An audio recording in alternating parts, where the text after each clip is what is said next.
Ya, memasuki tahun yang baru, informasi yang ditunggu-tunggu ini akhirnya disampaikan langsung oleh Presiden Republik Indonesia Prabowo Subianto yang tadi baru saja menyampaikan secara resmi kenaikan PPN 12% ini akan diberlakukan pada 1 Januari 2025, tapi hanya untuk barang dan jasa mewah. Itulah tadi yang disampaikan oleh Presiden Prabowo Subianto menyikapi kebijakan pajak yang perlu dilakukan di Indonesia dan tentunya terus mengutamakan kepentingan seluruh rakyat Indonesia. Dan itu disampaikan di penghujung tahun 2024, bicara soal akhir tahun 2024, kita sudah sampai ya di penghujung akhir tahun. Betul, tinggal menghitung jam saja, tentunya akan segera berganti ke tahun 2025. Bicara soal tahun baru nih, kira-kira resolusi dari seorang Ken Ana di tahun 2025 resolusi terbaru untuk tahun baru 2025 yang pasti sehat, kemudian bisa semakin semangat, bisa terus berkarya dan memberikan begitu banyak informasi baik, kabar baik yang begitu banyak untuk masyarakat ya. Amin tentunya. Kalau Vena gimana nih kesibukannya nanti malam ini sampai tahun baru apa aja? Istirahat ya, karena semakin bertambah umur ya. Semakin bertambah umur, maka dari itu tahun 2020 mudah-mudahan sehat tadi, sejahtera tentunya, karena mudah-mudahan sejahteranya tidak untuk saya dan Ken, tapi untuk seluruh masyarakat Indonesia. Karena itulah juga yang menjadi semangat disampaikan oleh Presiden Prabowo Subianto yang tadi disampaikan bahwa memasuki tahun 2025, tahun yang baru, Indonesia ini akan menyambut dengan penuh semangat, optimisme untuk menuju Indonesia bangkit. Dan tentunya akhir tahun ini akan menjadi momen refleksi juga, Vena, dari apa yang telah berlangsung di bangsa kita di negeri Indonesia ini. Berbagai dinamika telah terjadi mulai dari berbagai sektor, ekonomi, politik, sosial, dan tentunya ada momen-momen bersejarah tentunya yang sudah kita lewati bersama di tahun 2024, yaitu transisi pemerintahan Presiden Joko Widodo menuju ke Presiden Prabowo Subianto. Dan juga yang menjadi pertanyaan, kira-kira memasuki tahun yang baru seperti apa gaya pemerintahan Prabowo Subianto ini yang akan memberikan gaya terbaiknya tentunya untuk memberikan solusi bagi berbagai permasalahan yang ada di Indonesia. Itu yang menjadi tema perbincangan kita di Apa Kabar Indonesia malam hari ini, pemirsa.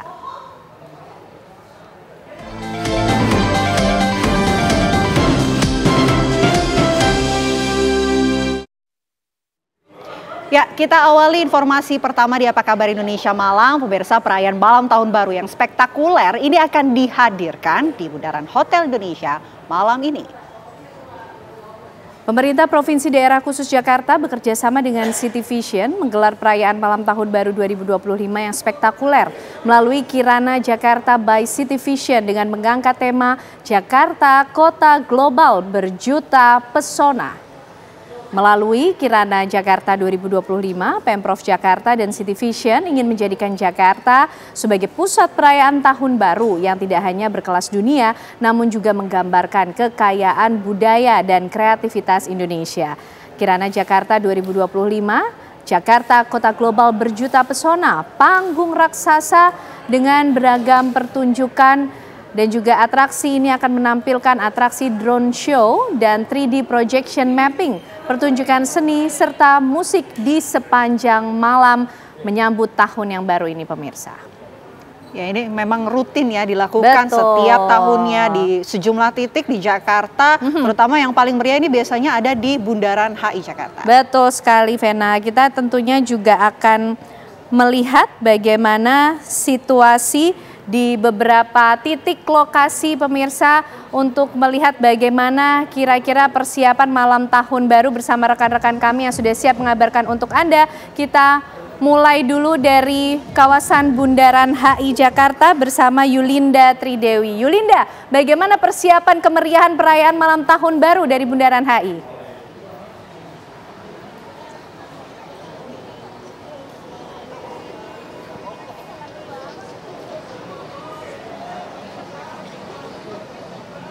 Ya, selamat malam Vena, karena ada juga pemirsa TV One. Betul sekali, di tempat saya mengabarkan yaitu di Bundaran HI ini sudah mulai diberlakukannya rekayasa lalu lintas, di mana memang tadi jika kami bisa menggambarkan ini sudah ada terpasang panggung megah begitu tepatnya di depan Plaza Indonesia. Kemudian juga nantinya ini akan dimeriahkan oleh berbagai penampilan dari berbagai musisi Indonesia. Salah satunya ada Yura Yunita, kemudian juga ada Ran, dan juga ada 10to5 dan lain sebagainya. Kemudian juga selain penampilan dari berbagai musisi Indonesia, ini akan ada drone show yang nantinya ini akan begitu tayang begitu di depan, tepat di depan Hotel Bundaran HI itu sendiri. Kemudian juga untuk video mapping ini akan terpampang di Plaza, di gedung The Plaza yang ada di sebelah kiri saya.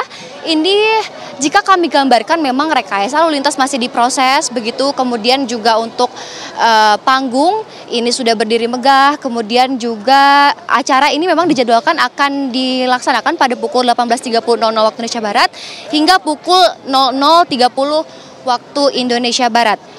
Untuk mendukung kelancaran perayaan Tahun Baru 2025 ini di Sub DKI Jakarta juga memberlakukan menutup 31 ruas jalan dari pukul 18 hingga pukul 2 waktu Indonesia Barat nanti. Kemudian juga pengalihan arus lalu lintas situasional di sepanjang Jalan Sudirman hingga MH Tamrin, di mana pengendara ini juga diimbau untuk menggunakan rute alternatif untuk menghindari area penutupan dan memastikan kelancaran perjalanan. Kemudian juga bagi masyarakat yang hendak menonton ataupun merayakan pesta rakyat yang bertajuk Semarak Jakarta Menyala ini bisa menggunakan mobil pribadi, namun memang disarankan untuk menggunakan bis Transjakarta, kemudian juga menggunakan angkutan umum untuk menghindari kemacetan. Memang dari Disub DKI Jakarta sendiri ini juga menyediakan 31 kantong parkir yang tersedia di seluruh titik yang ada di Jakarta, khususnya di jalan di sepanjang Jalan MH Tamrin hingga Sudirman. Ini kemudian juga nantinya bagi masyarakat yang ingin menonton ataupun merayakan pesta rakyat pada malam Tahun Baru 2025 nanti ini bisa menggunakan bis ataupun angkutan umum untuk menghindari kemacetan, karena spesial di malam pergantian Tahun Baru ini akan digratiskan bagi Transjakarta, LRT, MRT, KRL, dan sebagainya. Kemudian juga bagi masyarakat ini diimbau untuk tetap menjaga barang bawaannya, menjaga kondisi tubuh, dan juga menjaga sampahnya agar tidak berserakan di sekitaran Bundaran HI dan di titik-titik di panggung yang telah disediakan oleh Pemprov DKI Jakarta itu sendiri. Sementara Ana dan Kenani, saya kembalikan ke Anda di studio. Ya, tentunya dari Jakarta, tepatnya di Bundaran HI ini sudah ada panggung hiburan besar yang sudah disiapkan dan juga beragam atraksi yang nanti juga akan dihadirkan. Betul, ya spesial sekali untuk pergantian Tahun Baru. Nah, itu di Jakarta. Bagaimana kondisinya di Bali? Kita tanyakan langsung kepada rekan kami Iman Fajar di sana. Iman, bagaimana kondisi persiapan pergantian malam Tahun Baru di Bali? Ya, saat ini kami melaporkan dari Garuda Wisnu Kencana Cultural Park atau GWK Cultural Park, di mana saat ini hujan deras melanda kawasan ini, namun tidak menyurutkan semangat dari para pengunjung yang hadir. Dan di belakang saya pemirsa, ini adalah area Mandala Loka, di mana di belakang saya ini merupakan panggung utama dari hiburan yang nanti akan diisi oleh para musisi tanah air. Dan saat ini sedang berlangsung musisi yang bernama DJ Mahesa yang sedang menghibur para pengunjung yang hadir di kawasan Mandala Loka ini. Dan selain Mandala Loka, ada dua venue lainnya, yakni Lotus Pond dan juga Festival Area. Kami akan mengajak Anda untuk melihat kawasan dari Mandala Loka terkini, di mana ini seru sekali pemirsa, bagaimana pengunjung ini menikmati musik-musik yang dibawakan oleh DJ Mahesa. Dan acara ini masih akan berlangsung hingga pukul 12 ataupun pukul 1 waktu Indonesia Tengah, di mana puncaknya ini merupakan pesta kembang api yang akan berlangsung pada 1 ataupun 15 menit pada jam 12 nanti. Sementara itu laporan kami dari GWK Cultural Park. Tentunya di GWK di Bali persiapan juga untuk pergantian Tahun Baru sudah semakin matang, dan terima kasih banyak Iman Fajar atas laporan Anda. Sebelumnya juga ada Yulinda Tridewi langsung dari Bundaran HI. Selamat kembali bertugas rekan-rekan, tetap jaga kesehatan. Ya. Pemirsa, momen akhir tahun ini tidak hanya diliputi oleh kemeriahan, tapi juga menjadi momen refleksi tentang apa yang telah terjadi pada 1 tahun ke belakang, termasuk yang terjadi di Indonesia. Berbagai dinamika ini terjadi mulai dari dinamika sosial, politik, ekonomi, perubahan pola politik pun terjadi dari pemerintahan Presiden Joko Widodo menuju ke pemerintahan yang baru Prabowo Subianto. Kira-kira gaya politik baru macam apa yang akan dilakukan oleh Presiden Prabowo Subianto untuk merangkul lebih banyak pihak, tentunya untuk terus menghadapi dan juga menyelesaikan berbagai konflik maupun juga permasalahan di Indonesia. Itu akan menjadi tema pembahasan kita untuk Anda usai jeda.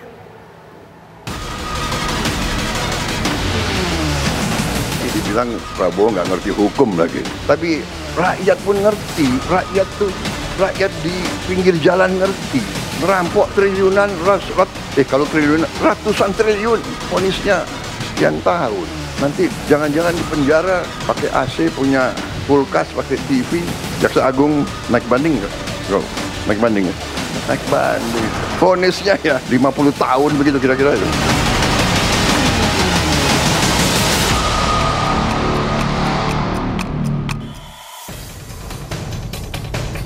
Akhir tahun menjadi momen refleksi atas perjalanan panjang 1 tahun ke belakang. Sepanjang tahun 2024, Indonesia menghadapi berbagai dinamika sosial, politik, ekonomi, dan agama. Transisi pemerintahan dari Presiden Jokowi ke Presiden Prabowo menjadi salah satu sorotan utama di tahun 2024.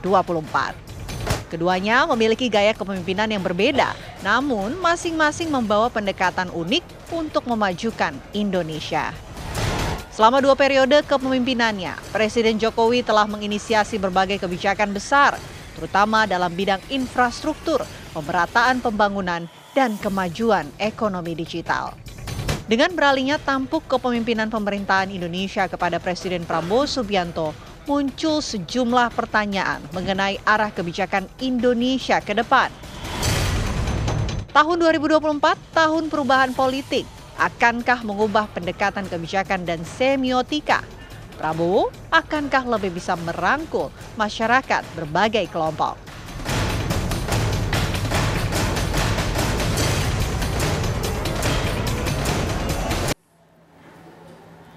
Ya, pemirsa, memasuki atau tinggal menghitung jam lagi lah untuk bisa memasuki tahun yang baru di 2025.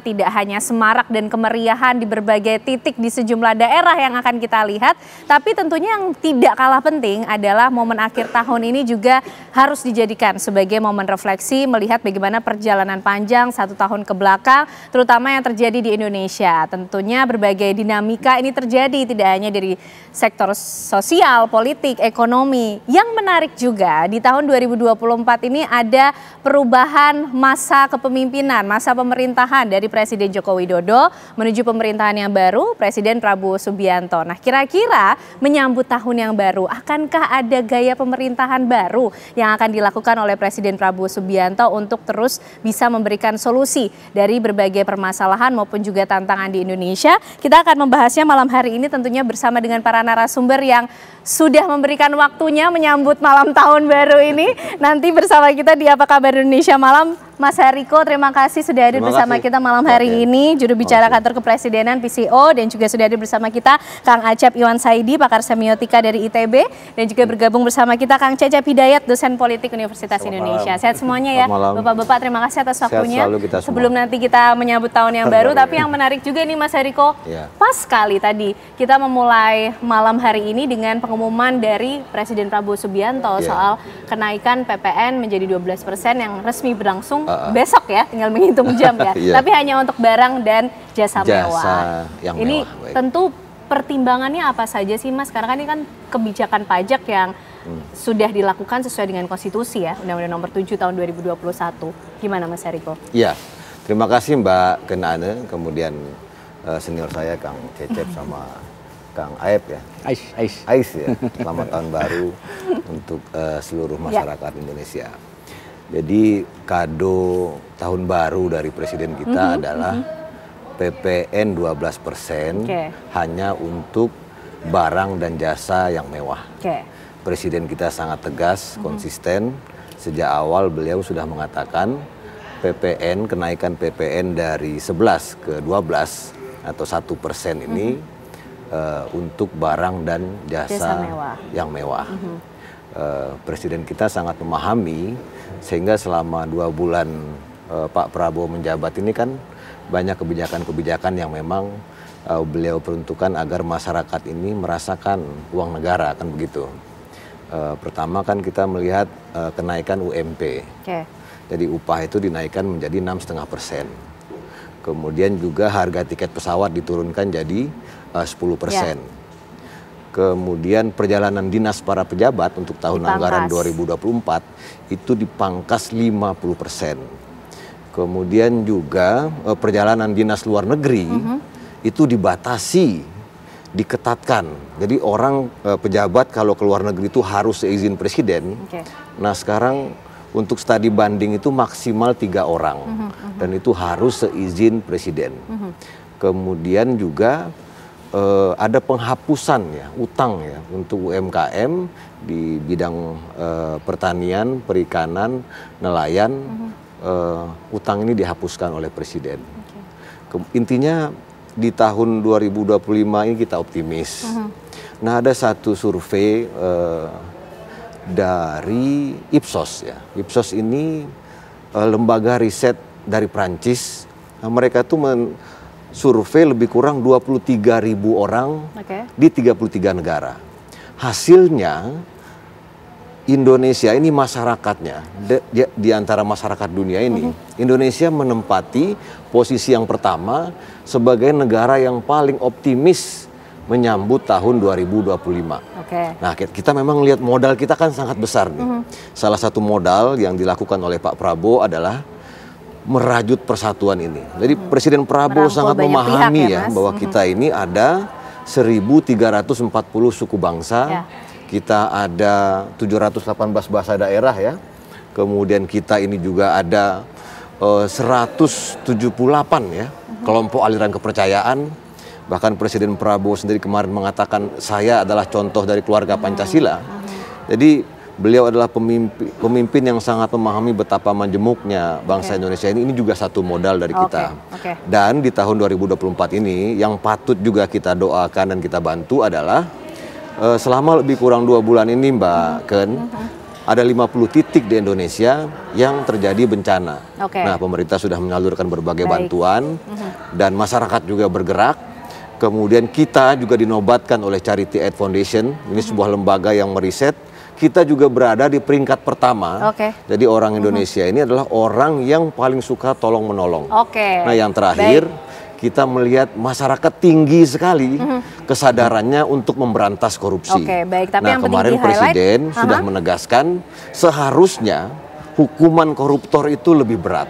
Jadi Presiden merasakan betul keinginan daripada netizen, keinginan daripada masyarakat agar korupsi ini betul-betul bisa diberantas dari Indonesia. Korupsi, judi online, narkoba, dan penyelundupan. Terima kasih. Banyak hal yang disampaikan oleh Presiden Prabowo Subianto, Kang Acep, ini menarik juga. Kalau kita melihat paling tidak 2 bulan ke belakang lah ya setelah Presiden Prabowo Subianto ini memimpin, tentang berbagai hal yang dilakukan, penyesuaian yang coba untuk dilakukan, dan berbagai kebijakan yang coba dilahirkan. Kang Acep melihat gaya kepemimpinan Pak Prabowo Subianto ini seperti apa sih sejauh ini? Apakah akan jauh berbeda nanti di tahun 2025 atau seperti apa Kang Acep? Seharusnya berbeda dari yang sebelumnya ya.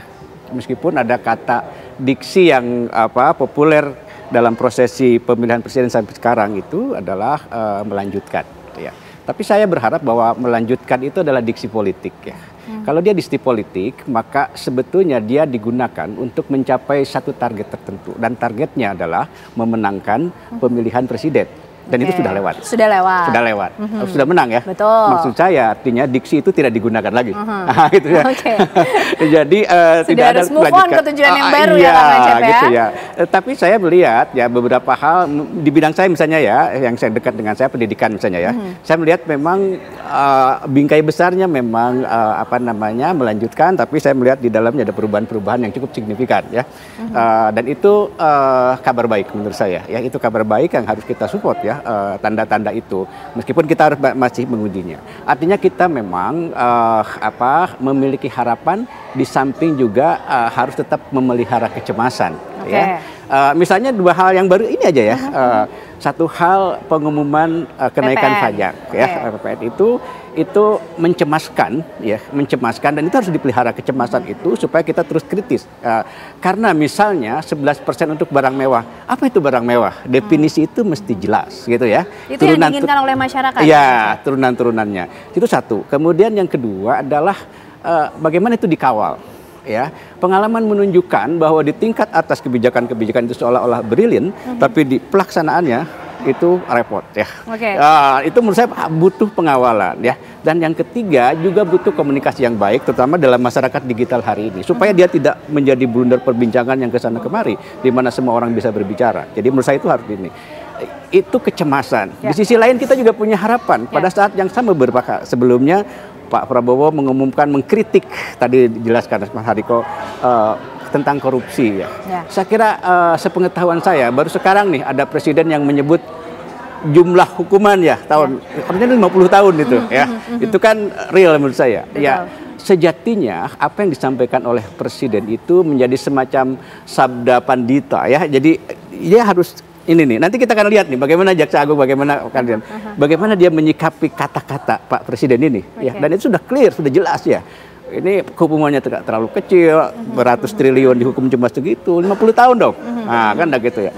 Nah, itu menurut saya itu adalah harapan. Harapan yang harus dijaga dan kita harus support itu. Menurut saya dan begitu. Gaya kepemimpinan Pak Prabowo Subianto ini dalam 2 bulan terakhir terlihat seperti apa sih Kang Acep kalau di mata masyarakat sendiri melihatnya? Cukup tegaskah? Konsen terhadap hal-hal seperti apa? Sejauh yang saya lihat sampai 2 bulan terakhir ini, saya melihat masih natural ya. Natural dalam pengertian masih banyak menggunakan bahasa-bahasa kognitif. Ya, dibanding yang penuh konotasi seperti pemimpin sebelumnya. Itu kan semuanya dibangun di atas fondasi konotasi ya, citra dan lain-lain. Tapi pada Pak Prabowo saya melihat itu berkurang. Mari kita lihat yang pertama misalnya ketika Pak Prabowo mengajak para menteri itu untuk ada yang di Magelang itu. Ya. Wamil itu. Wamil ya. Retreat. Ya, retreat. It's okay, itu adalah militeristik ya. Citra citra militer. Tapi itu memang Pak Prabowo.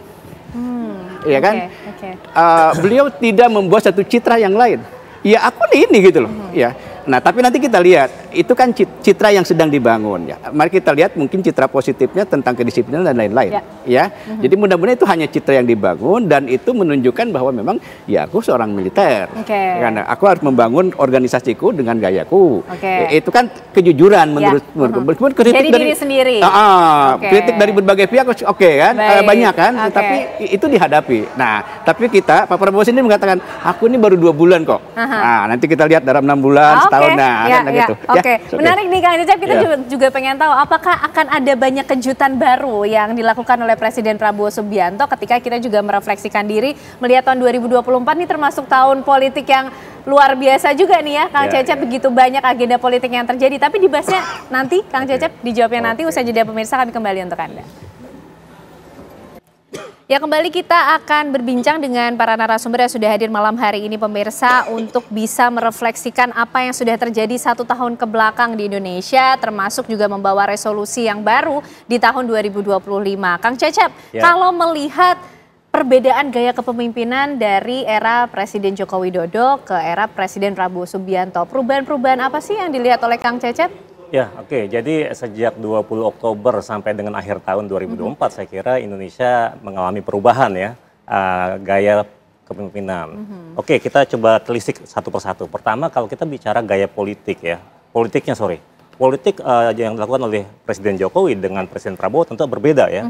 Kita lihat bagaimana narasi atau pidato Presiden Prabowo ketika masa kampanye, ketika beliau dilantik sampai kemudian setelahnya, itu kan narasi-narasi seperti misalnya patriotisme, masalah nasionalisme dan seterusnya. Ya dengan retreat itu sebenarnya kan entah dibilang sebagai gaya militeristik, tapi sebenarnya itu kan dalam perspektif yang berbeda untuk membangun jiwa korsa, semangat kebersamaan, disiplin dan seterusnya. Jadi narasi-narasi itu muncul berbeda dengan Jokowi misalnya ya. Model yang komunikasi yang dibangun berbeda. Kemudian yang kedua kalau kita bicara pola politiknya juga itu nanti muncul dalam bentuk kebijakan. ya bagaimana kemudian dari sejak dilantik sampai sekarang Presiden Prabowo sudah langsung roadshow ke luar negeri. Dia membangun komunikasi politik, ya, membangun komunikasi dengan pemimpin negara lain secara langsung. Ya, dengan pengalaman Presiden Jokowi 10 tahun sebelumnya, biasa kan yang keluar itu biasanya kebanyakan Menlu, ya, dan komunikasi tidak secara langsung. Jadi Prabowo sosok berbeda. Dan sepertinya ada kedekatan jadi, dengan para jadi pimpinan secara negara, diplomasi berbeda modelnya. Kemudian yang lain kalau kita bicara gaya komunikasinya tentu berbeda juga, ya. Mungkin Jokowi membangun persepsi sebagai sosok pemimpin yang sederhana, mudah dijangkau dengan masyarakat. Jadi pemimpin yang populis. Tapi kemudian sosok Prabowo berbeda lagi. Kalau Jokowi tadi dengan populis dia main medsos juga misalnya dan seterusnya. Sosok Prabowo karakter berbeda lagi. Bagaimana kemudian dia langsung, ya, dari masa kampanye kemudian dia turun langsung ke masyarakat, bertemu langsung misalnya. Ya mungkin akhirnya dengan laporan dari orang-orang terdekatnya kayak Mayor Teddy, Seskapnya, ya. Itu kan beberapa hal misalnya ketika ada komunikasi akhirnya ada perantara di situ. Nah yang lain ya dengan gaya, kalau kita bicara gaya komunikasi akhirnya kan di masa Presiden Jokowi mereka punya KSP, ya. Kemudian ada turunannya tuh jubir-jubirnya. Di masa akhir Jokowi dibentuklah PCO. Kemudian ini yang kemudian diturunkan, ya. Beberapa isu misalnya langsung direspon oleh misalnya oleh PCO misalnya, ya, dalam berbagai ya gitu. Nah ini kalau bicara narasi memang bagiannya PCO nih yang harus kemudian menanggapi dan menjawab. Gimana Mas Eriko, narasi-narasi ataupun agenda-agenda penting apa sih yang sudah disiapkan oleh Presiden Prabowo Subianto melanjutkan, ya, kalau kemarin kan kalau kata Kang Acep melanjutkan apa yang sudah dilakukan oleh Presiden Joko Widodo, tapi kita sudah memasuki tahun yang baru nih, apalagi yang ingin disampaikan oleh atau tengah disiapkan oleh Presiden Prabowo Subianto? Ya, terima kasih. Presiden itu ingin uang negara itu betul-betul dirasakan oleh setiap keluarga. Jadi uang negara itu APBN sampailah ke perut pelajar, sampai ke perut para santri. Jadi fokus beliau memang bagaimana anak ini sejak dari dalam kandungan, kemudian bahasanya sampai ke kuburan itu nanti betul-betul dijaga oleh negara. Maka program yang selalu beliau sampaikan itu kan yang pertama kan makan bergizi gratis. Itu untuk ibu hamil, ibu menyusui, balita, pelajar dan santri. Kemudian juga pemeriksaan kesehatan gratis. Kemudian sehari setelah beliau itu dilantik langsung terbang ke Merauke untuk swasembada pangan. Dan kabar baiknya di tahun 2025 ini kita tidak akan impor lagi beras untuk konsumsi, gula untuk konsumsi, garam untuk konsumsi, dan pakan ternak untuk jagung. Jadi intinya Presiden Prabowo ini ingin di tahun 2045 anak-anak kita ini mampu bersaing dengan anak-anak dari negara lain. Fokus-fokus beliau itu misalnya untuk renovasi sekolah, ya. Sekarang itu lebih dari 50% SD sekolah kita itu mengalami rusak sedang, ringan, dan berat. SMP, SMA, SMK itu juga banyak sekali yang rusak. Itu juga menjadi fokus Presiden Prabowo. Makanya selalu beliau memikirkan gimana caranya perjalanan dinas ini dipangkas, kemudian uangnya digunakan untuk renovasi sekolah. Kemudian bagaimana caranya judi online ini diberantas, kemudian masyarakat tidak bisa menggunakan uangnya untuk kegiatan yang produktif. Kemudian bagaimana caranya penyelundupan ini dicegah, sehingga uangnya itu bisa kita gunakan untuk lebih banyak lagi yang mendapatkan makan bergizi gratis. Jadi kebahagiaan dari Presiden itu melihat anak-anak itu merasakan uang negara itu. Jadi intinya program makan bergizi gratis ini kan sederhana saja. Jadi memenuhi gizi anak-anak Indonesia, kemudian orang tua itu berkurang pengeluarannya. Kan di sekolah-sekolah itu ada orang tua yang punya anak 2 atau 3 yang kami dapatkan itu. Kemudian juga Kang Aep, itu sebelum makan bergizi gratis itu, para guru itu menjelaskan pesan-pesan dari Pak Prabowo, terutama pesan untuk menghargai setiap profesi. Jadi makanan yang sampai di kita itu ada prosesnya dari petani, dari nelayan, dari peternak, dari pekebun, kemudian dimasak, kemudian diantarkan, itu diajarkan bahwa ini profesi-profesi yang mulia. Tanpa ada profesi ini, kamu tidak akan bisa makan, kamu nggak akan ada energi, nggak akan bisa bergerak. Itu pesan yang terus disampaikan oleh Pak Prabowo karena beliau punya pengalaman pribadi. Jadi pengalaman pribadi Pak Prabowo itu, beliau merasakan selama berdinas di tentara, masuk keluar hutan dan desa, itu dia merasakan kalau beliau kehabisan logistik, itu yang ngasih makan itu masyarakat. Nah, itulah yang disampaikan oleh Pak Prabowo, jangan sampai masyarakat ini disakiti, termasuk kaitannya dengan PPN 12% ini. Jadi Pak Prabowo ingin kenaikan PPN 11 sampai 12% dan sekarang sudah terrealisasi, betul-betul untuk barang dan jasa yang mewah. Ya. Sementara untuk kebutuhan pokok itu 0% itu dipastikan oleh Presiden. Meskipun ini sebetulnya kan karena ada undang-undang harmonisasi pajak itu harus dijalankan ini pada 1 Januari 2025, tetapi jangan sampai masyarakat ini terbebani. Nah, jadi program-program lain tetap berjalan. Dana desa 71 triliun berjalan, semuanya tetap berjalan. Begitu Mbak Ken. Nah, Kang Cecep gimana nih melihat narasi-narasi agenda yang ternyata juga sudah dimiliki oleh Presiden Prabowo Subianto lewat berbagai kejutan maupun juga kebijakannya ya untuk mengembalikan uang rakyat dan dimanfaatkan oleh masyarakat, dirasakan manfaatnya oleh mereka. Presiden Prabowo Subianto terlihat dari 2 bulan kebelakang ini sudah mempertimbangkan betul semuanya resiko, kemudian beban ataupun juga dampak dari setiap kejutan ataupun kebijakan yang dilakukan? Ya saya kira ketika beliau dengan pasangan yang maju sebagai pasangan capres-cawapres ya, itu kan sudah mulai disusun tuh program kerja kalau mereka terpilih. Kemudian itu diterjemahkan ke dalam Astacita. Itu yang kemudian diturunkan lagi ke masing-masing KL, kementerian lembaga.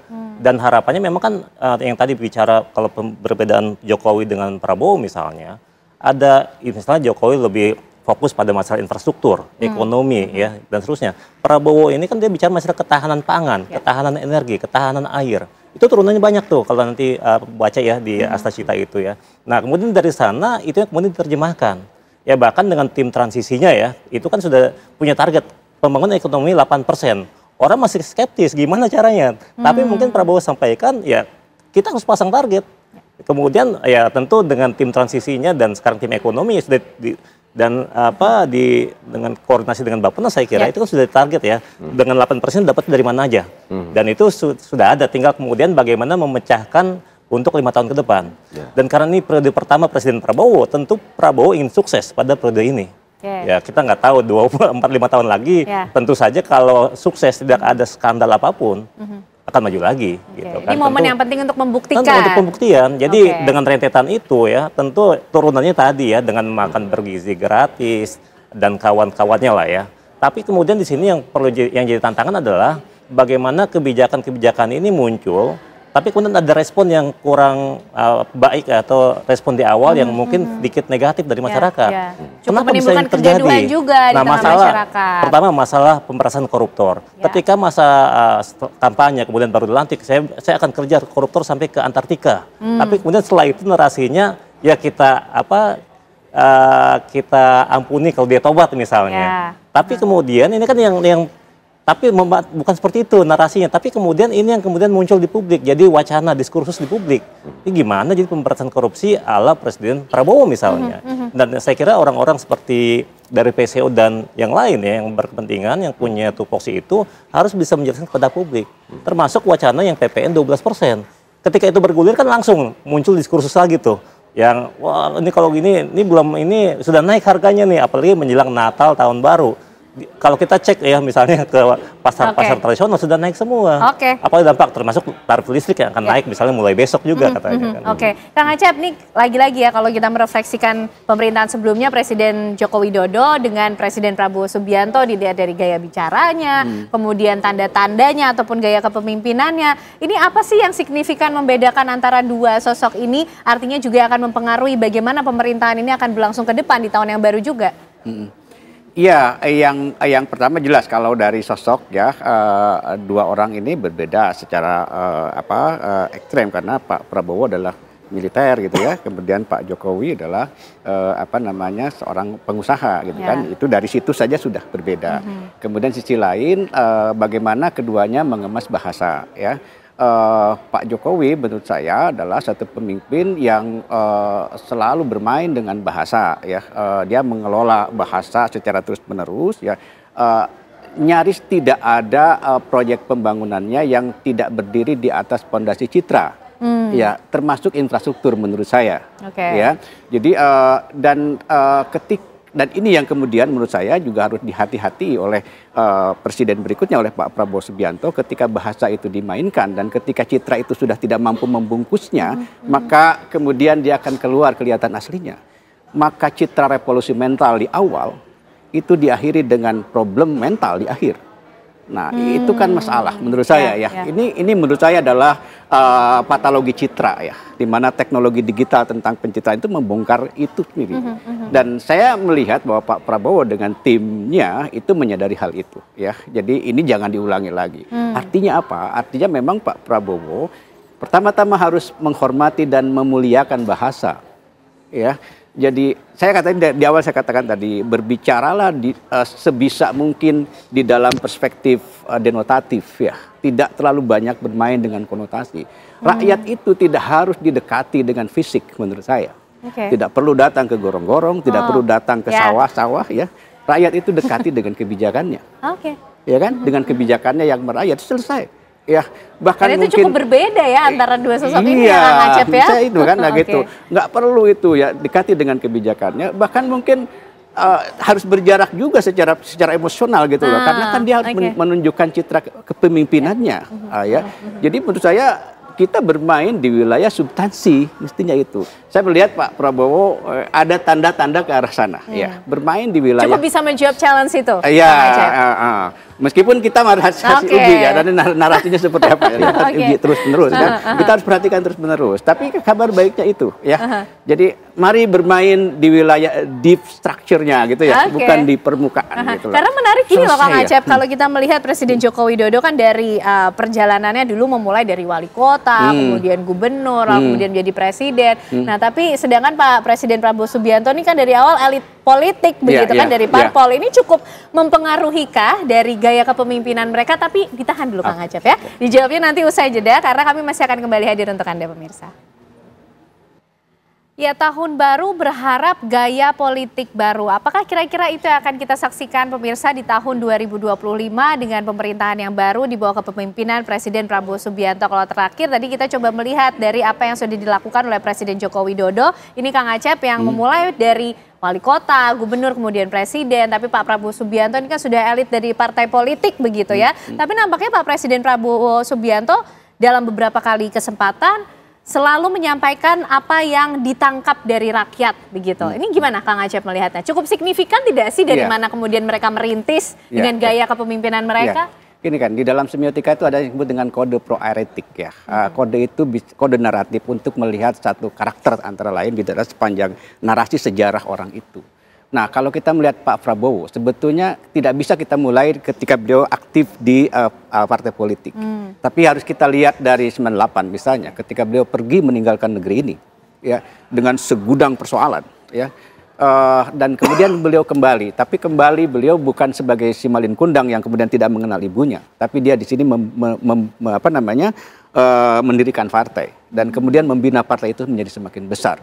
Dan kemudian ikut kompetisi terus dalam sampai 4 kali ya di dalam itu kan ada jiwa pejuang ya yang terus menerus dia berasal juga dari keluarga negarawan begitu Kang Acep ya. Ya, jadi memang terahnya itu luar biasa dan perjalanan sejarahnya. Nah, dari situ kita bisa melihat karakter. Menurut saya ini adalah bagian dari mungkin puncak pembuktian Pak Prabowo bahwa dia sebetulnya bukan orang yang disangkakan publik. Menurut saya itu ya. Jadi saya yakin bahwa Pak Prabowo juga sudah paham bahwa presiden di Indonesia itu selalu berakhir dengan su'ul khotimah ya. Gitu ya, berakhir dengan hal-hal yang negatif akhirnya itu ya. Jadi saya yakin Pak Prabowo menyadari itu dan dia akan membangun ini terus-menerus ke depan dan mungkin dia akan menjadi presiden yang berakhir nanti dengan husnul khotimah.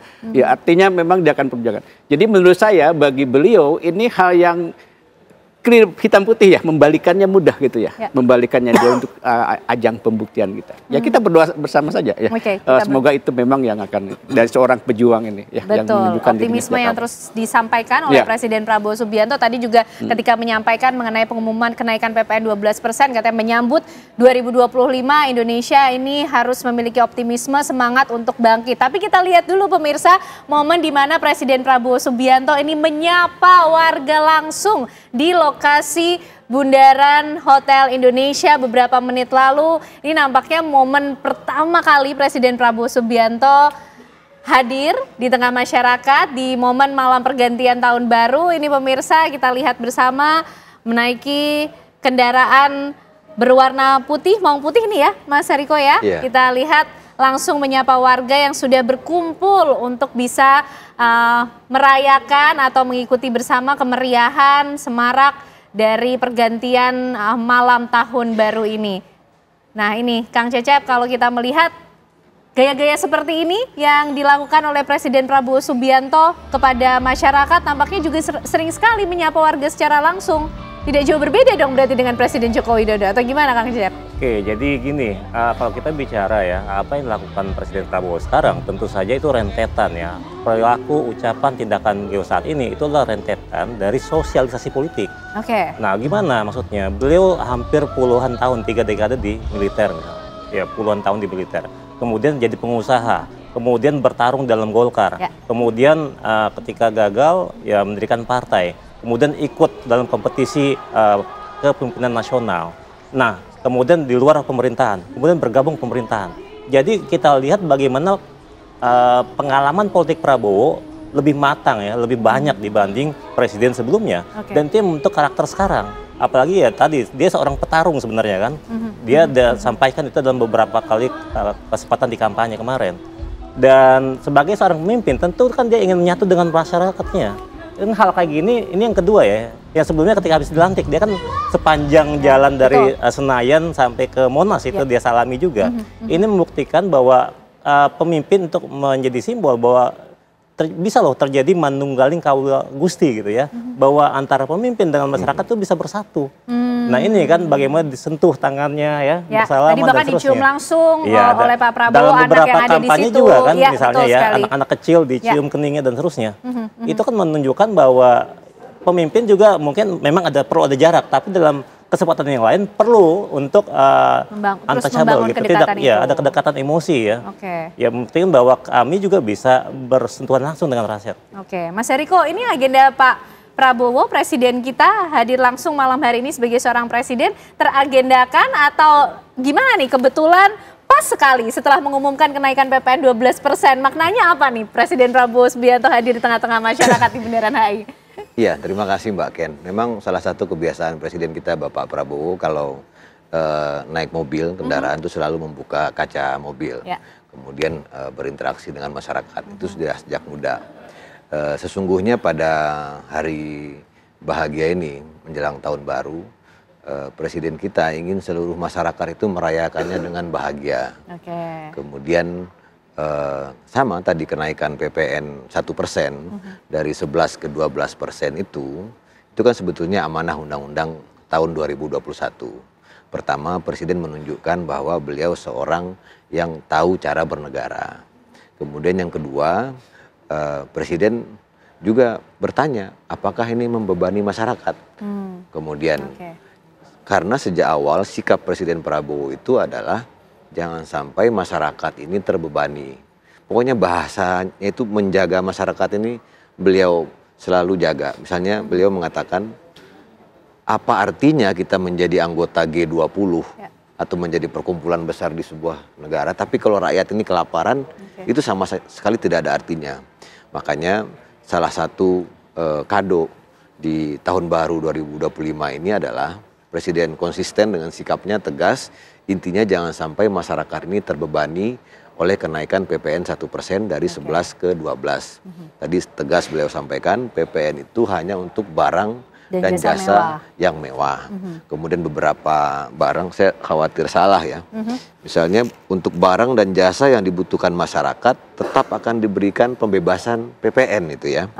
Misalnya itu tarifnya 0% antara lain kebutuhan pokok, beras, daging, ikan, telur, sayur, susu segar, jasa pendidikan, jasa angkutan umum, rumah sederhana, air minum dan lain-lain. Jadi akan ada juga paket stimulus bagi masyarakat yang nilainya mencapai 38,6 triliun. Banyaklah intinya, termasuk nanti pengeluaran orang tua juga berkurang. Ada makan bergizi gratis, kemudian ada pemeriksaan kesehatan gratis, ada renovasi sekolah, ada beasiswa, ada dana desa dan lain sebagainya, komitmen untuk kesejahteraan guru, kemudian kenaikan gaji UMP 6,5%, kemudian harapannya sederhananya begini, di tahun 2025 ini kan bahasa Pak Prabowo itu kita puasa dulu, kita ketatkan semuanya dulu, nanti kita bisa mengumpulkan uang banyak di tahun 2025 ini perjalanan dinas keluar negeri dihentikan dulu, kegiatan ini tolong di stop segala macam. Nanti harapannya di tahun 2026 lebih banyak lagi perumahan yang bisa dibangun. Jadi mudah-mudahan lah kita berharap ini semua bisa terlaksana dan terima kasih kepada seluruh masyarakat. Baik, terima kasih Kang Acep. Iya, Mas Hariko, terima kasih. Kang Acep, ini kalau melihat kehadiran Presiden Prabowo Subianto malam hari ini menyapa warga langsung di Bundaran HI yang menjadi lokasi perayaan malam pergantian tahun. Ini Kang Acep melihat maknanya berbedakah dari Mas Hariko? Pas sekali, kebetulan sekali setelah mengumumkan kenaikan PPN dari 11% ke 12%. Apa sebenarnya yang ingin disampaikan? Ya ini kan momennya memang kan ya, momen malam tahun baru ya. Karena ada acara di situ yang datang ya. Jadi bukan sesuatu yang memang dibuat misalnya harus datang ke suatu tempat, ke goro-goro gitu tadi gitu ya.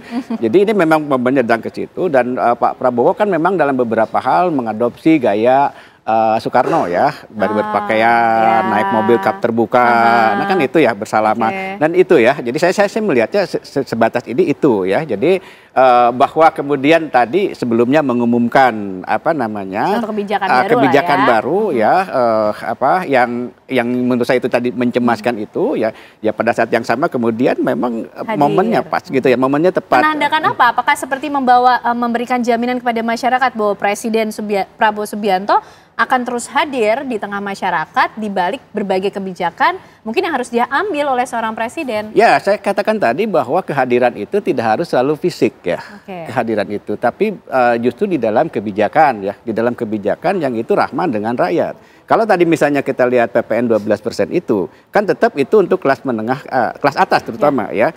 Artinya memang di kelas bawah tetap terjaga kan gitu ya. Jadi apa namanya, itu juga penting dibaca ya, penting digarisbawahi bahwa tidak digeneralisasi bahwa 12% itu keseluruhan kan gitu. Jadi artinya memang kebijakannya tetap mendekati rakyat kalangan bawah kan karena gitu ya. Itu dari sisi kebijakan dan mudah-mudahan memang ke depan cara mendekatnya seperti itu ya. Dan kemudian ini bukan satu cara juga. Saya ingin pesankan bahwa ini ada Mas Hariko ya, bahwa satu hal yang tidak boleh dilakukan menurut saya adalah memelihara relawan. Ya, jangan pernah memelihara relawan. Presiden mungkin. Kenapa tuh Kang? Kenapa itu? Dampaknya akan apa soal? Iya, dampaknya itu menurut saya yang namanya relawan itu kan menjadi apa ya? Simpatisan itu dia tidak melihat keburukan atau kekurangan pada orang. Dia akan membabi buta menurut saya untuk mendukung ininya.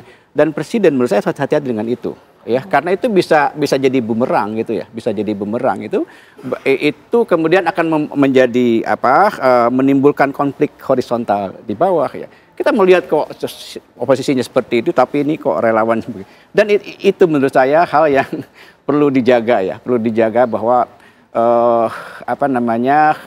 kita dekat dengan pemimpin harus dekat dengan rakyat ya, dengan publik ya, tapi tetap harus proporsional gitu loh ya. Tetap harus proporsional.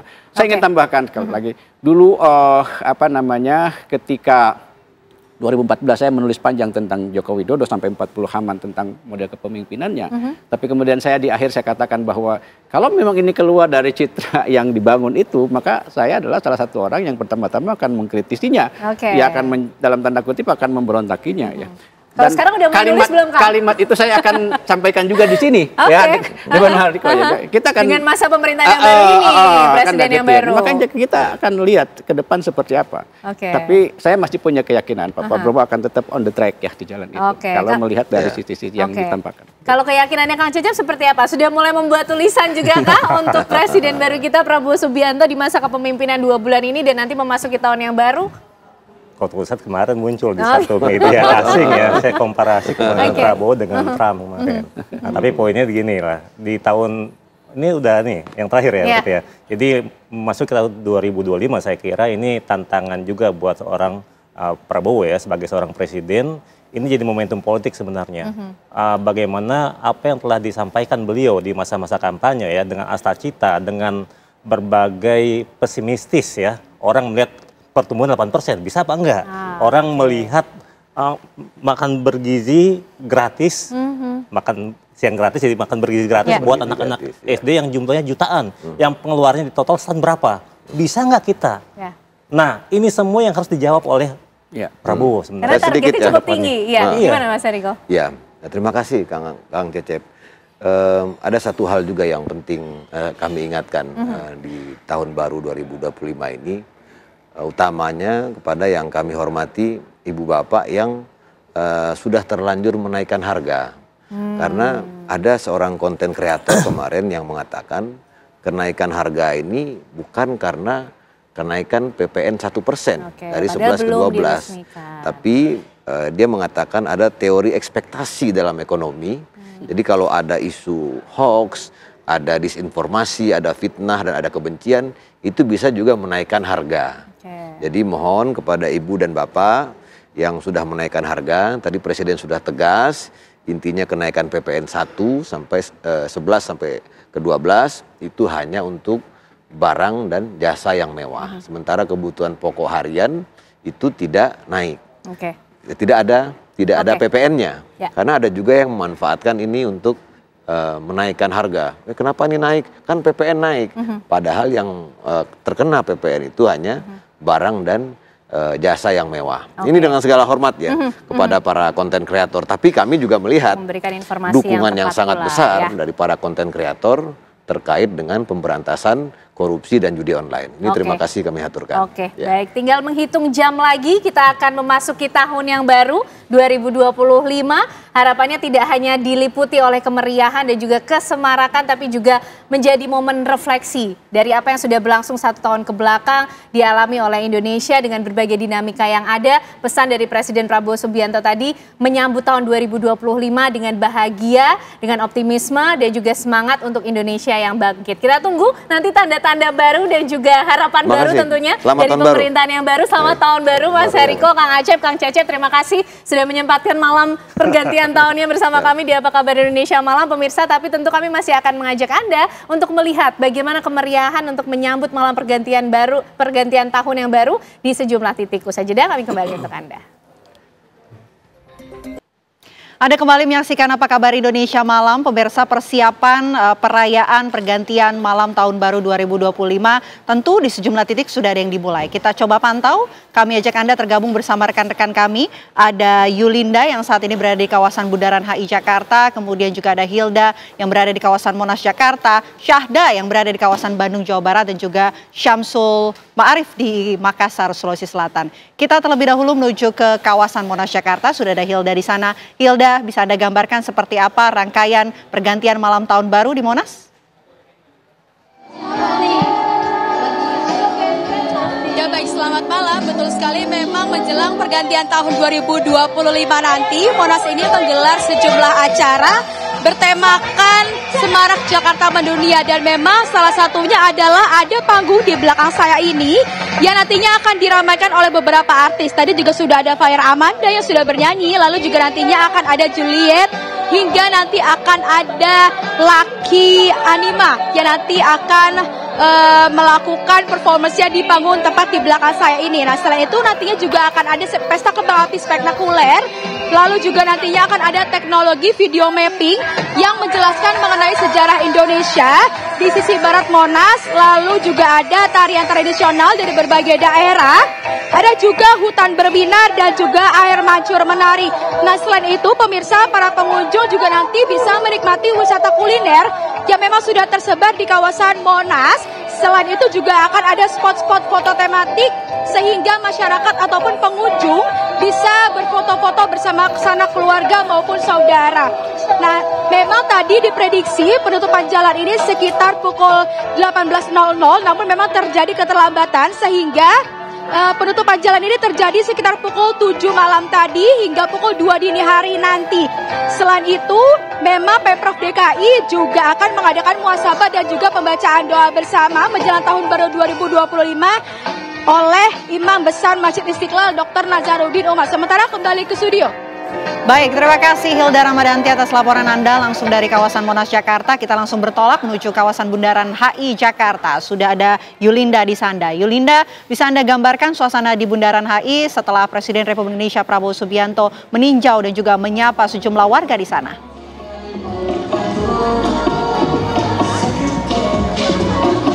Ya, selamat malam Vena, Kenan dan juga pemirsa TV, betul sekali.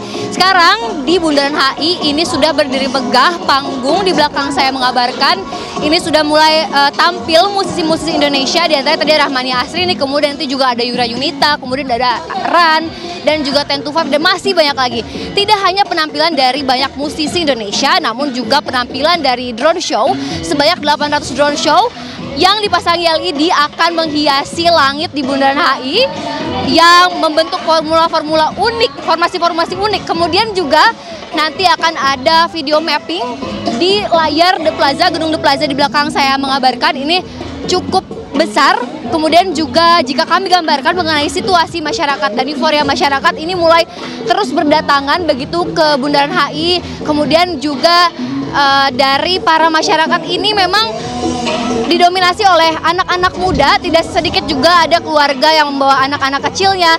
Kemudian juga pemirsa, bagi yang ingin datang ke Bundaran HI atau menikmati malam perayaan tahun baru 2025, ini pemirsa bisa menggunakan transportasi umum. Di antaranya ada Transjakarta, LRT, MRT, kemudian juga tidak hanya itu, spesialnya adalah pada malam hari ini di perayaan tahun baru 2025 ini Transjakarta dan angkutan umum lainnya LRT MRT ini hanya Rp 1. Bagi pemirsa yang ingin menggunakan mobil pribadi juga tidak perlu khawatir karena di sini disediakan kantong parkir sebanyak 33 kantong parkir yang tersedia di sepanjang Jalan MH Tamrin menuju ke Sudirman. Kemudian juga tidak perlu khawatir juga karena selain kantong parkir juga pihak dari Pemprov DKI Jakarta juga menyediakan bazar makanan yang tentunya akan menjadi pilihan pemirsa jika lapar begitu menikmati atau menunggu momen perayaan tahun baru 2025. Sementara Vena, kembali ke Anda di studio. Baik, terima kasih Yulinda Tridewi atas laporan Anda langsung dari kawasan Bundaran HI yang ternyata sudah mulai rangkaian acara dan juga sudah dipadati oleh sejumlah masyarakat di sana. Terima kasih dan kami masih akan menghadirkan informasi persiapan perayaan pergantian malam tahun baru dari Makassar, Sulawesi Selatan dan juga dari Bandung, Jawa Barat. Tapi kami jeda terlebih dahulu. Usai jeda kami kembali sesaat lagi. Anda kembali menyaksikan Apa Kabar Indonesia Malam. Pemirsa, kalau di segmen sebelumnya kita sudah menyimak laporan dari rekan-rekan yang berada di Jakarta, di Bundaran HI dan juga di Monas. Kali ini saya ingin menuju ke kota-kota. Terlebih dahulu kita akan sapa rekan kami yang ada di Makassar, Sulawesi Selatan. Ada Syamsul Ma'arif di sana. Syamsul Ma'arif, bisa Anda gambarkan persiapan malam pergantian tahun tentunya dari Makassar. Silakan. Baik, Vena dan pemirsa, untuk persiapan malam pergantian tahun baru di Makassar saat ini sedang dilanda hujan, namun tentu saja warga yang tadinya di pantauan kami sudah berada di sini sejak maghrib sudah tiba di sini, kemudian mereka mencari tempat untuk berteduh sementara karena memang untuk wilayah Kota Makassar saat ini dilanda hujan sesuai dengan prediksi dari BMKG, dan memang sebelumnya pemerintah Kota Makassar juga menghimbau kepada warga untuk menikmati malam tahun baru bersama keluarga di rumah karena memang diprediksikan akan hujan malam ini. Namun tentu saja ini tidak mengurangi minat dari warga Kota Makassar dan sekitarnya untuk berdatangan ke Pantai Losari Makassar ini karena memang di sini hampir tiap tahun menjadi pusat perayaan malam pergantian tahun baru. Namun untuk pada pergantian malam tahun baru kali ini ada 3 lokasi sebenarnya yang menjadi pusat keramaian warga. Ada di Pantai Losari, kemudian ada di Tugu Mnek, kemudian ada di kawasan Center Point of Indonesia. Diperkirakan lokasi-lokasi ini nantinya akan ramai dikunjungi oleh warga, tidak hanya dari warga Kota Makassar saja, namun warga luar Makassar juga yang biasanya datang ke sini, ke Makassar, mereka biasanya ke tempat ini untuk menikmati malam pergantian tahun baru. Dan tentunya untuk menjamin keamanan dalam perayaan malam tahun baru ini ada lebih dari 1.200 personil pengamanan gabungan. Informasinya yang kami peroleh tadi pada saat pelaksanaan apel yang disiagakan di sejumlah lokasi untuk berjaga-jaga pada malam pergantian tahun baru nanti. Mereka akan berjaga di sejumlah lokasi yang sudah ditentukan sebelumnya. Dan di sini juga nantinya akan ada penutupan sejumlah arus lalu lintas. Tentunya misalnya lokasi yang akan mengarah ke Pantai Losari tempat kami mengabarkan saat ini. Baik, Vena, itu dulu informasi dari Makassar. Kita kembali ke Anda di studio. Baik, itu dia tadi informasi dari Makassar, Sulawesi Selatan. Kita beranjak menuju ke Bandung, Jawa Barat. Sudah ada Syahda Yostiza di sana. Syahda, bisa Anda gambarkan keseruan pergantian malam tahun baru di Bandung, Jawa Barat? Baik, selamat malam Vena Kintan dan juga pemirsa. Memang Vena Kintan, saat ini saya sedang berada di area jalan yakni Asia Afrika Bandung. Nah, kalau ditanya soal keramaian ini nggak usah diragukan lagi, karena memang untuk area di kawasan Asia Afrika ini memang selalu ramai. Apalagi kalau mengingat bahwa malam ini merupakan momen juga yang ditunggu-tunggu, yakni malam pergantian tahun menuju 2025. Bisa saya gambarkan sendiri bahwasannya ratusan manusia ini ada di sini tentunya, dan tadi kalau kami bisa bercakap-cakap bahwasannya yang datang ke sini tidak hanya warga lokal, Vena dan juga pemirsa, tetapi juga ada beberapa warga yang memang berasal dari luar daerah yang yang memang sengaja datang ke sini untuk juga merasakan antusiasnya bagaimana malam tahun baru berada di Bandung. Dan memang untuk Bandung sendiri, Vena dan juga pemirsa, bahwasannya biasanya rangkaian acara tahun baru ini acap kali diselenggarakan di tempat-tempat seperti alun-alun Bandung, kemudian juga Braga, adapun gedung sate ataupun gazebo. Tapi memang seperti yang kita ketahui bahwasannya semua titik tentunya ramai. Tapi di titik saya mengabarkan ini tentunya keseruannya berbeda, karena memang kalau di Jalan Asia Afrika ini memang lokasinya sangat strategis, di mana juga bertepatan juga bersebelahan dengan Braga. Kemudian di titik di mana lurusan dari juru kamera saya mengabarkan ini merupakan alun-alun Bandung. Namun memang Vena dan juga pemirsa, jika pada tahun baru ini kami mendapatkan informasi bahwa alun-alun Bandung ini sedang dalam renovasi dan nantinya akan dibuka sekitar tanggal 1 Januari atau awal tahun ya. Namun tentunya keceriaan di sini tidak serta-merta lekang, mengingat juga nantinya akan ada beberapa kembang api yang memang akan ada kembang api tentunya di sini, tidak hanya dari sekitar alun-alun saja, tetapi juga di sekitar area Braga ataupun di hotel-hotel di dekat sini nantinya akan banyak sekali pesta kembang api. Dan memang kalau bisa saya gambarkan Vena dan juga pemirsa, untuk area jalan di kawasan Asia Afrika ini, selain di mana keseruan antusiasme masyarakat yang memang ingin mengikuti keramaian di sini juga banyak sekali di mana ada cosplay lucu yang menambah seru suasana dan beberapa jajanan yang bisa dinikmati. Sebentar demikian Vena. Luar biasa ramai dan juga seru sekali. Terima kasih Syahda atas laporan Anda langsung dari Bandung, Jawa Barat. Ya pemirsa, usai jeda kami masih akan kembali untuk Anda. Kami akan hadirkan persiapan jelang doa bersama dan juga program Indonesia Berzikir yang akan dimulai pukul 20 waktu Indonesia Barat di Masjid Raya Al-Azom, Tangerang, Banten. Sesaat lagi pemirsa, tetaplah bersama kami.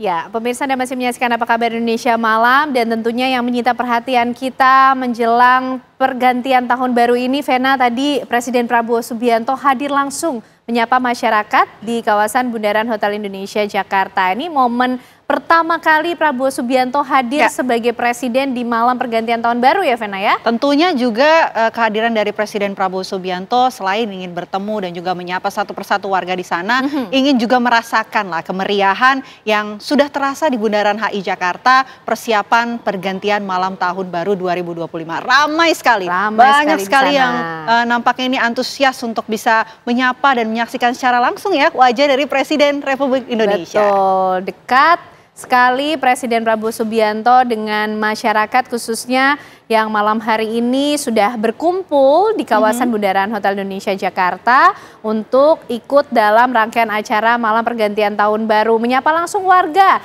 dari kendaraan maung putih yang dinaiki oleh Presiden Prabowo Subianto. Nah, ini dapat Anda saksikan sendiri pemirsa, masyarakat bahkan begitu dekat dengan Presiden Prabowo Subianto. Tadi ada yang sampai dicium keningnya, ada anak yang dicium keningnya oleh Prabowo Subianto. Nah, ini dia momen kedekatan Presiden kita Prabowo Subianto dengan anak-anak juga yang hadir di sana.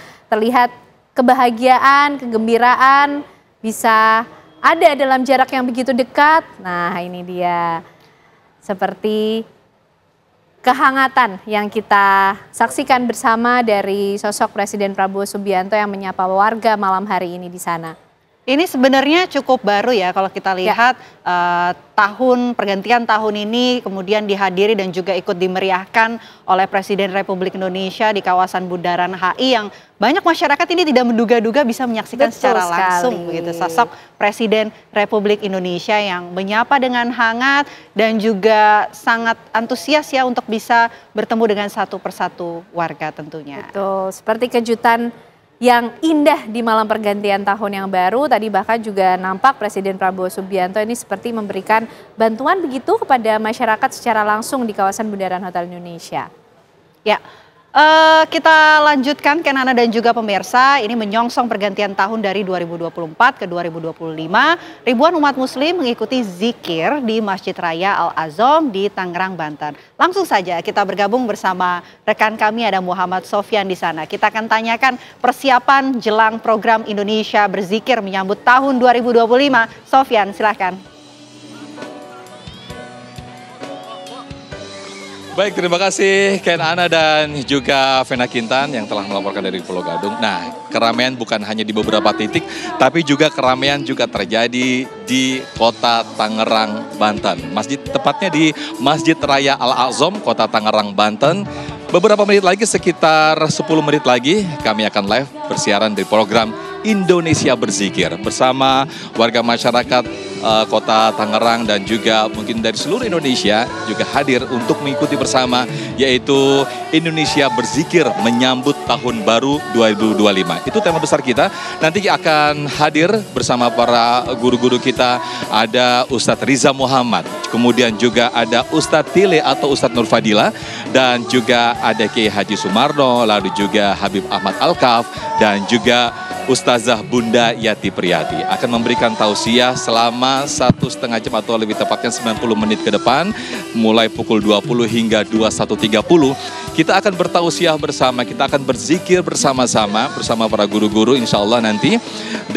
Nanti saya juga tidak sendiri, ada rekan saya Fahada Indi yang akan membersamai saya untuk memandu acara ini, yaitu Indonesia Berzikir di Masjid Raya. Nampak sekali seperti yang ada di belakang saya, Vena Kintan dan juga Ken Ana, ada perform band yang juga meramaikan bergantian tahun baru, malam tahun baru 2025. Ini dari sejak sore tadi masyarakat sudah berkumpul di Masjid Raya Al-Azom, di sekitar halaman Masjid Raya Al-Azom untuk mengikuti live program Indonesia Berzikir. Guru-guru kita, Ustadz, para asatidz dan juga ustazah sudah hadir di dalam masjid untuk memandu dan juga memberikan tausiah bersama para jamaah.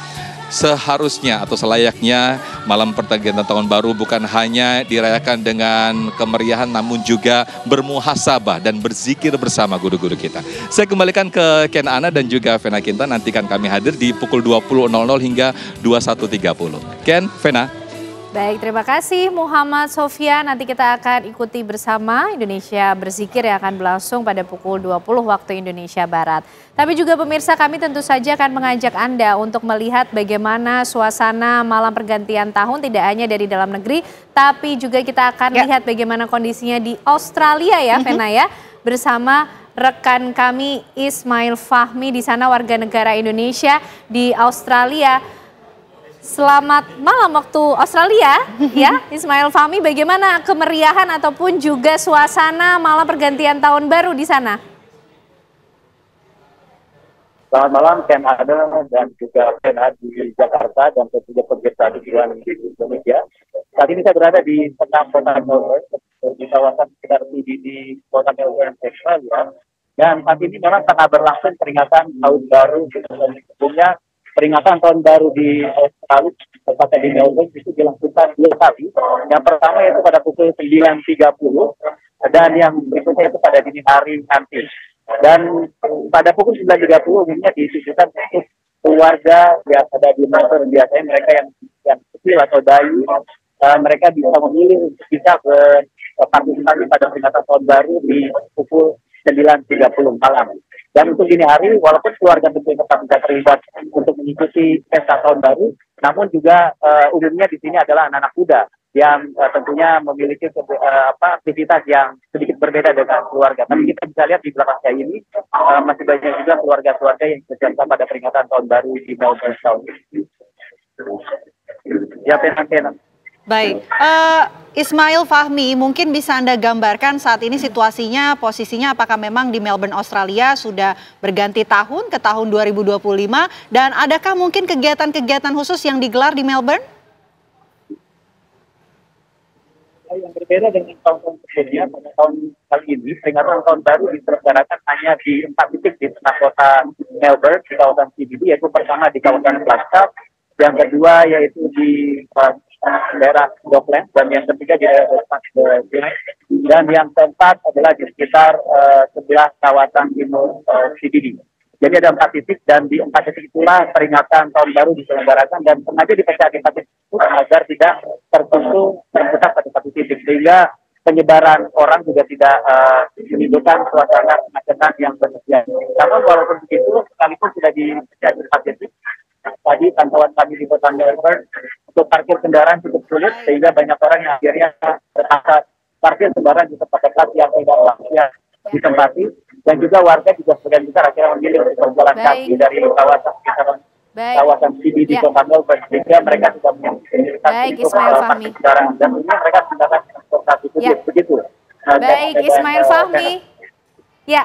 Terima kasih, berlangsung begitu meriah juga antusiasme warga di Melbourne, Australia menyambut tahun yang baru. Terima kasih Ismail Fahmi. Kita kembali ke dalam negeri pemirsa untuk melihat bagaimana juga kemeriahan yang terjadi di sejumlah lokasi. Ada Arga Dumadi di kawasan Malioboro, Yogyakarta. Arga, kalau di Jogja kemeriahan seperti apa sih yang sudah terlihat di malam pergantian tahun baru yang akan kita sambut bersama?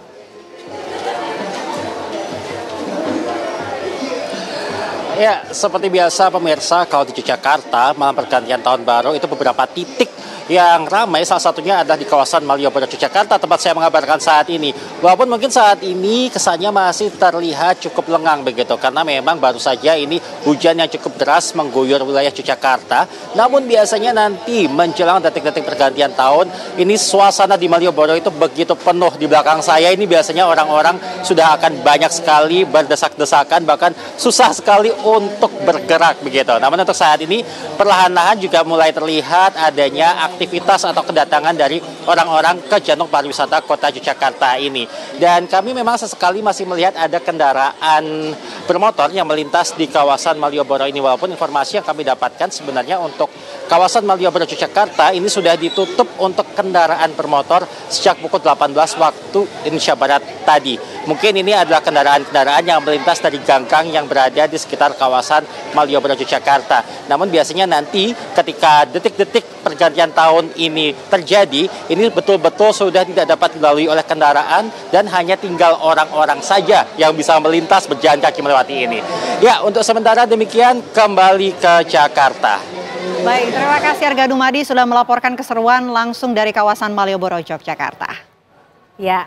Dan informasi tadi pemirsa sekaligus menutup kebersamaan kita di Apa Kabar Indonesia malam hari ini. Sesaat lagi Indonesia Bersikir menyambut tahun 2025 akan hadir untuk Anda. Dan selamat berkumpul dengan keluarga kerabat tercinta juga, Vena, untuk menyambut malam pergantian tahun baru 2025. Tetap jaga kesehatan ya, dan juga keselamatan dan pada saat malam pergantian. Betul sekali. Akhir kata saya Kenana. Dan saya Vena Kintan pamit undur diri. Terima kasih atas kebersamaan Anda pemirsa.